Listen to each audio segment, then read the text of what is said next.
My name's Cassandra Turner, and I've been using Quickie 2 for over 15 years.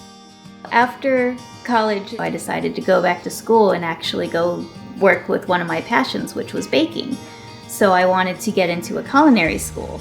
When I met the chefs on the first day, they're like, all right, whatever you need help with, let us know, but unless you ask us for help, we're going to let you do everything on your own, which was what I wanted. It was great. The chair didn't pose any problem. If anything, it helped because I was able to hold a lot more ingredients on my lap instead of having to go back and forth to get all the spices and flour and everything that I needed.